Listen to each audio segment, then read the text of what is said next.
ఇప్పుడు కూడా ఈ ఉద్యమాన్ని మనం చూసినట్టయితే ఈ ఉద్యమం పట్ల నిజంగానే మిడ్కో వచ్చే వరకు మనం సరే అనుకుందాం, జరిగిన ఎన్కౌంటర్లో పట్టుకున్నాం. మిడ్కో ఎన్కౌంటర్ తర్వాత మిడ్కో డెడ్ బాడీ బయటకు వచ్చిన తర్వాత వాళ్ళు స్పష్టంగా చెప్పాను కదా, మేము చర్చలకు సిద్ధం అన్నారు. చర్చలకు సిద్ధం అన్నప్పుడు ఎక్కడో దగ్గర నువ్వు ఏవైతే 10 మంది అనుకుంటున్నావో 20 మంది అనుకుంటున్నావో వీళ్ళ వైపు నుంచి ఎంతమంది వస్తారని ఒక చర్చలకు ఎందుకు సిద్ధమైతలేవు? చర్చలకు సిద్ధమైతే నిజంగా ప్రజాస్వామ్యంలో అందరం కోరుకుంటాం ఒక ప్రాణత్యాగం ఉండద్దు, మరణాలు ఉండద్దు అని కోరుకుంటాం కదా. నిజంగానే నువ్వు మేలో కానీ మార్చిలో కానీ చర్చలకు సిద్ధమైతే ఎన్ని ప్రాణాలు బ్రతికేటి.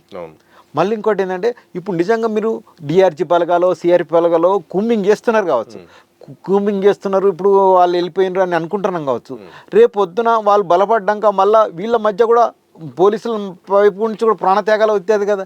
నువ్వు ఎందుకు ప్రాణత్యాగాలకు చేస్తున్నావు? ఎందుకంటే డిఆర్జీ బలగాలు ప్రాణాలు కావా, లేకపోతే సిఆర్పిఎఫ్ కాదా, ఎవరి అయినా ప్రాణాలే కదా. మీరు ఒక ప్రజాస్వామిక పరిష్కారం కోసం, శాంతియుత పరిష్కారం కోసం చర్చలకు సిద్ధమైనప్పుడు నువ్వు ఎందుకు చర్చలకు ముందుకు వస్తలేవు?